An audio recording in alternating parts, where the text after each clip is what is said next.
Movie की शुरुआत में हमें एक बंकर का सीन दिखाया जाता है जिसके अंदर से मैक्स नाम के आदमी के चिल्लाने की आवाज आ रही होती है। दोस्तों मैक्स की बात की जाए तो उस बेचारे का ना कुछ बदमाश लोगों ने अपहरण कर लिया है और उसे यहाँ लाकर कैद करके रखा हुआ है। अब अपहरण क्यों हुआ और किसने किया ये मूवी में जानने मिलेगा आगे। लेकिन बंकर में पड़े पड़े कई महीने गुजर चुके होते हैं लेकिन अब तक कोई भी मैक्स को बाहर निकालने नहीं आया होता है। इसलिए बेचारा मैक्स पिछले कई महीनों से इसी बंकर में कैद है। बंकर के अंदर जो खाने पीने की चीजें थी उसी से अपना गुजारा कर रहा होता है। अब एक दिन की बात है दोस्तों, ऐसी बंकर में रहते हुए मैक्स को किसी की आवाज आती बाहर से, जो बंकर का गेट खोलने की कोशिश कर रहा होता है। मैक्स की सुनकर पहले तो हालत खराब होती है कि कहीं कोई मुझे मारने तो नहीं आ रहा। वो ये भी सोचता है कि कहीं ये लोग वो तो नहीं है जिन्होंने मुझे इतने महीनों से कैद करके रखा हुआ है। लेकिन दोस्तों हैरानी की बात ये होती है कि जो बंकर के बाहर आया होता है वो सिर्फ बंकर का गेट खोलकर वहाँ से चला जाता है। और अब हमारी तरह मैक्स भी हैरान कि यार ये बड़ा अजीब इंसान कौन है जो गेट खोलकर भाग निकला। खैर मुझे से क्या, मुझे तो आजादी मिल गई, मुझे तो यहाँ से निकलने में ही भलाई समझनी चाहिए। इसलिए दोस्तों मैक्स बड़ी सावधानी के साथ बंकर के बाहर आ जाता है लेकिन बाहर उसे कोई दिखाई नहीं देता। अब इतने महीनों के बाद मैक्स बंकर से बाहर आकर बड़ा खुश होता है। यार खुशी तो होगी लेकिन वो हैरान भी है क्योंकि पूरे शहर में उसे कोई इंसान दिखाई नहीं दे रहा।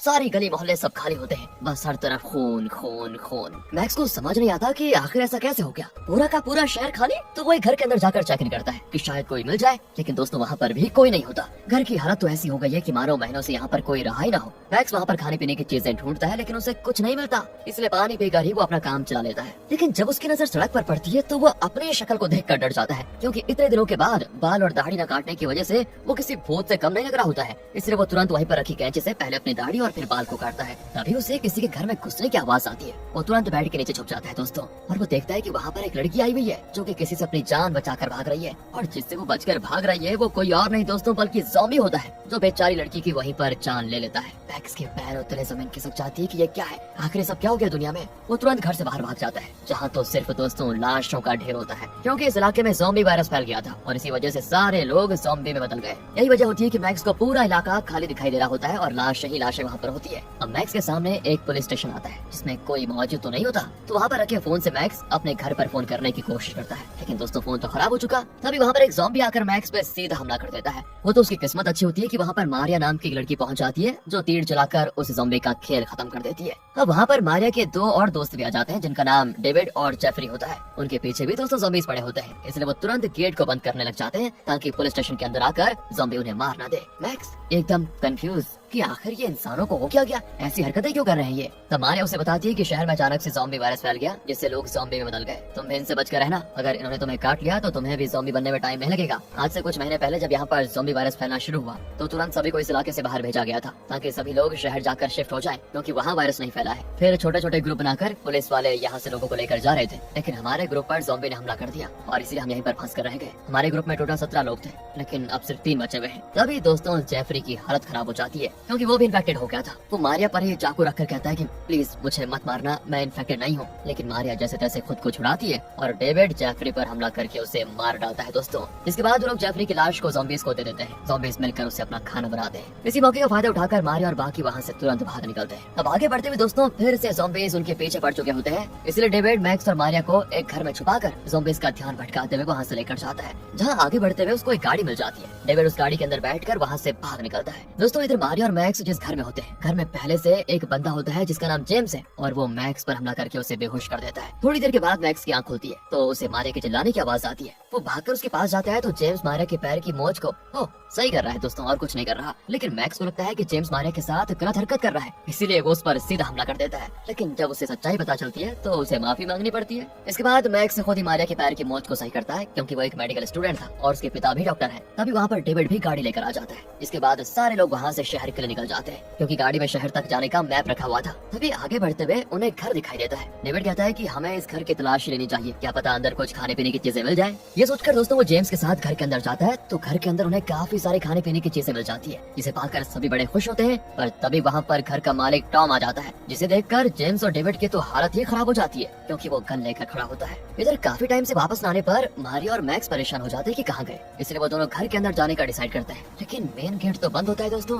एक्चुअली एक्चुअली जेम्स और डेविड तो दीवार को लांग कर गए थे अंदर, तो मैक्स मारिया को सहारा देकर पहले उसे दीवार के दूसरी तरफ करता है, लेकिन जैसे ही वो अंदर जाने वाला होता है टॉम वहाँ पर पहुंचकर सीधे मारिया पर गन तान देता है और ये देखकर मैक्स को वहीं छुपना पड़ता है। मैक्स समझ आता है कि सारे लोग अंदर फंस चुके हैं, लेकिन उनके सामान और गाड़ी अभी भी बाहर है। तो मैक्स ये भी सोचता है कि क्यों ना मैं ये सारा सामान लेकर भाग जाऊं, लेकिन दोस्तों फिर उसे ख्याल आता है कि नहीं, उन लोगों ने मुझे ज़ॉम्बी से बचाया था, मैं ऐसा नहीं कर सकता उनके साथ। इसलिए वो छुप छुप कर दीवार लांघ कर अंदर जाता है, जहाँ उसे उसके दोस्त एक कमरे के अंदर बंदी बनाए हुए दिखते हैं। वो दरवाजे का ताला तोड़कर उन्हें आजाद करने की कोशिश करता है, लेकिन जैसे वो टॉम को आता हुआ देखता है तो छुप जाता है। एंड तब उसकी नजर टॉम के हाथ पर पड़ती है दोस्तों, जिस पर एक कट का निशान है, मतलब पक्का ये इन्फेक्टेड हो गया है। उसको देखकर टॉम को याद आता है कि अच्छा, इसी निशान वाले बंदे ने मुझे बंकर में कैद किया था। उस टाइम इसने मास्क लगा के रखा हुआ था तो मैं पहचान नहीं पाया, लेकिन इस निशान से ये बात तो कंफर्म हो चुकी है कि ये वही है जिसने मुझे किडनैप किया। तभी दोस्तों मैक्स को वहाँ से भागती हुई एक बच्ची दिखाई देती है, जिसके पीछे एक महिला ज़ॉम्बी पड़ी हुई थी। मैक्स को भी समझ नहीं आता कि करे तो करे क्या करे, बच्चे को बचाने जाए तो टॉम मुझे खा लेगा, मतलब मार देगा। लेकिन दोस्तों फिर भी इसकी परवाह किए बगैर वो बच्ची को बचाने चाहता है, लेकिन जब वो महिला ज़ॉम्बी को मारने की कोशिश करता है ना, तो वो बच्ची रोते हुए कहती है कि इन्हें मत मारो, ये मेरी माँ है।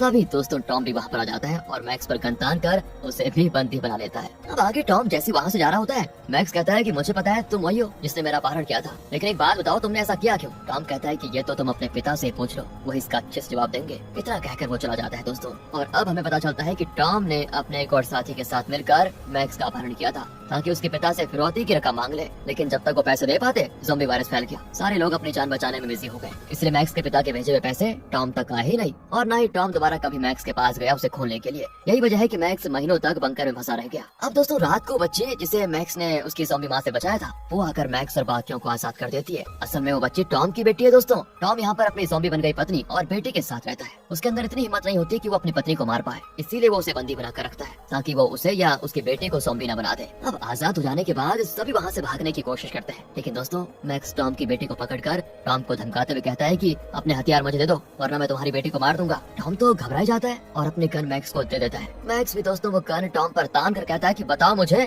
आखिर तुमने मेरा अपहरण किया क्यों? तब जाकर टॉम रिवील करता है कि मेरी पत्नी बीमार थी, ऑपरेशन के लिए काफी पैसे चाहिए थे। मैंने तुम्हारे पिता से कहा कि आप ऑपरेशन शुरू करो, मैं जल्द से जल्द सारे पैसे दे दूंगा, लेकिन तुम्हारे पिता उन्होंने ऑपरेशन करने से इनकार कर दिया, इसलिए मुझे तुम्हारा अपहरण करना पड़ा ताकि तुम्हारे पिता को सबक सिखा पाऊं कि दूसरों की मजबूरी का फायदा नहीं उठाना चाहिए। साथ ही मैंने तुम्हारे पिता से फिरौती की डिमांड की ताकि उन पैसों से अपनी पत्नी का इलाज करवा पाऊं, और ये सब हो पाता इससे पहले ये ज़ॉम्बी वायरस फैल गया और मेरी पत्नी भी इसका शिकार हो गई। इसी भागा दौड़ी में मैं भूल गया था कि मैंने तुम्हें बंकर के अंदर कैद करके रखा हुआ है, पर बाद में जब मुझे समझ आया कि तुम्हारा अपहरण करके मैंने सही नहीं किया तो मैंने तुम्हें बंकर से आजाद किया था उस दिन, मुझे माफ कर देना, मुझसे बहुत बड़ी गलती हो गई थी। दोस्तों ये सुनकर मैक्स एकदम गुस्सा हो जाता है, लेकिन फिर भी वो उसे मारता नहीं और वहाँ से अपने दोस्तों के साथ चला जाता है। अब जैसे ही वो आगे बढ़ते हैं तभी उनकी गाड़ी के आगे काफी सारे ज़ॉम्बीज़ आ जाते हैं। कुछ तो गाड़ी के नीचे कुचल कर मारे जाते हैं और कुछ तो मैक्स और बाकियों से मुकाबला करने की पूरी कोशिश करते हैं, जहाँ उनके बीच दोस्तों काफी घिनौनी और बढ़िया तरीके से लड़ाई होती है। लेकिन सभी ने मिलकर ज़ॉम्बीज़ को तो मार दिया होता है, पर अब उनकी गाड़ी जवाब दे जाती है, वो स्टार्ट तो होती नहीं। जेम्स कहता है कि मैं स्टार्ट करने की कोशिश करता हूँ, तुम सभी पीछे से धक्का मारो। सभी दोस्तों जेम्स की करतूत से अनजान बेचारे धक्का मार रहे होते हैं और गाड़ी के स्टार्ट हो जाने के बाद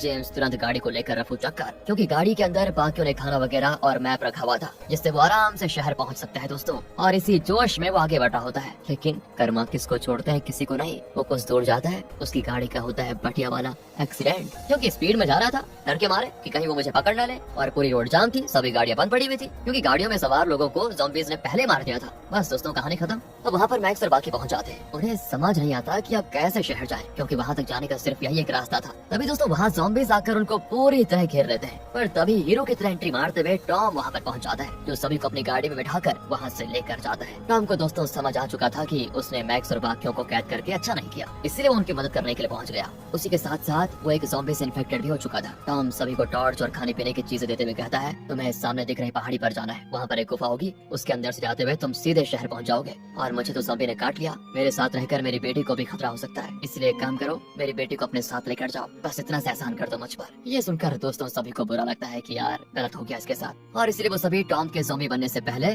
सारा सामान लेकर उसकी बेटी के साथ निकल जाते हैं। बेचारी टॉम की बेटी अपने पिता को ज़ॉम्बी बनता देखकर रोए जा रही होती है। उसी समय दोस्तों टॉम भी बहुत रोता है, वो अपनी बेटी को दूर जाते हुए देखकर मतलब बहुत पछता रहा होता है, और ये काफी अच्छा इमोशनल सीन है दोस्तों। यहाँ रात को सभी आराम करने के लिए एक जगह रुकते हैं। सुबह होते ही गुफा की तरफ जाने लग जाते हैं, लेकिन तब उन्हें पता चलता है कि टॉम की बेटी तो उनके साथ है ही नहीं। वो सभी उसे इधर उधर ढूंढने लग जाते हैं, और तब मैक्स को टॉम की बेटी दिखाई देती है, जिसके पीछे दोस्तों टॉम ही ज़ॉम्बी बनकर पड़ गया था, क्योंकि ज़ॉम्बी बनने के बाद उसे कहाँ पता है कि वो उसकी बेटी है, इसलिए मैक्स वहाँ पर आकर टॉम को शूट कर देता है। टॉम की बेटी अपने पापा के लिए रोने लग जाती है। दूसरी तरफ मारिया पर भी दोस्तों ज़ॉम्बीज़ हमला कर देते हैं, लेकिन डेविड मारिया को बचा लेता है। पर पता है एक ज़ॉम्बी ने उसके हाथ में काट लिया था, इसलिए वो मारिया को वहाँ से भाग जाने के लिए कह देता है ताकि वो भी ज़ॉम्बी से इन्फेक्टेड ना हो जाए। अब वो जाना तो नहीं चाहती थी, लेकिन क्या करे, जाना तो पड़ेगा। इधर मैक्स के पास भी दोस्तों ज़ॉम्बीज़ आ जाते हैं, इसलिए वो टॉम की बेटी को लेकर पहाड़ की तरफ भाग जाता है। वहाँ आने पर उसे ना तो मारिया और ना ही डेविड दिखाई देते हैं। उसे लग रहा होता है कि ये लोग गुफा के अंदर चले गए होंगे, इसलिए वो भी अंदर चला जाता है इस उम्मीद में कि वो सीधे शहर पहुंच जाएगा, बच जाएगा। लेकिन उसकी किस्मत खराब होती है, क्योंकि गुफा के अंदर मौजूद कई सारे ज़ॉम्बीज़ उसका स्वागत करने के लिए खड़े होते हैं। दोस्तों मैक्स की बिल्कुल हालत खराब। लेकिन दोस्तों एक और मुसीबत हो जाती है कि उसका पैर भागते हुए पत्थर में फंस जाता है और ज़ॉम्बीज़ बड़ी तेजी से उसकी तरफ बढ़ जाते हैं। लेकिन किस्मत से वो अपने पैर को बाहर निकाल कर वहाँ से तुरंत भागता है। लेकिन जहाँ भी वो जाता है ना, ज़ॉम्बीज़ हर तरफ से उसके पीछे पड़ जाते हैं। टॉम की बेटी तो खुद को एक छोटी सी जगह में छुपा कर बच जाती है, लेकिन मैक्स ज़ॉम्बीज़ के बीच फंस चुका था। तभी दोस्तों भाग्य से वहाँ पर डेविड आकर मैक्स को बचा लेता है, क्योंकि जिस हाथ पर ज़ॉम्बी ने उसे काटा था, डेविड ने इन्फेक्शन फैलने से पहले अपना वो हाथ ही काट दिया और इसलिए वो ज़ॉम्बी नहीं बना। तब डेविड मैक्स को बताता है कि मारिया अभी इसी गुफा के अंदर है, मुझे यहाँ से बाहर जाने का रास्ता मिल चुका है, यहाँ से थोड़ी दूर छोटा सा तालाब है, उसी के सहारे हम शहर तक पहुँच सकते हैं। तभी दोस्तों दोबारा वहाँ पर ज़ॉम्बीज़ आ जाते हैं, लेकिन बेचारा डेविड इस बार भी खुद को पकड़वा के मैक्स को वहाँ से भगा देता है। सच में दोस्तों डेविड बड़ा नेक इंसान है यार, लेकिन इस बार वो पिछली बार की तरह लकी नहीं होता, ज़ॉम्बीज़ उसे मार खा जाते हैं। इधर मैक्स बड़ी मुश्किल से तालाब को पार कर लेता है, जहाँ उसे गुफा के बाहर जाने का रास्ता दिखाया जाता है। बड़ी खुशी के साथ वो उस तरफ भागता है कि अब तो सब बच जाएंगे। लेकिन जैसे ही वो बाहर आकर शहर देखता है तो पूरा वीरान, यानी कि शहर भी ज़ॉम्बी बन चुका है। दोस्तों बताओ, इतनी मेहनत लगी यहाँ आने में, कोई रास्ता नहीं मिला, उसके बचने की कोई उम्मीद नहीं है। दोस्तों सोचता है कि शहर में जाऊंगा तो वहाँ के ज़ॉम्बीज़ मार डालेंगे, गुफा में रहेंगे तो यहाँ के मेहमान नवाजी के लिए पहले ज़ॉम्बीज़ भरे पड़े हैं। बेचारे मैक्स की आंखों से आंसू रुकने का नाम नहीं लेते, सोचता है सब कुछ खत्म हो गया। और इसी हॉरिफिक एंडिंग के साथ ये मूवी यहाँ पर खत्म होती है।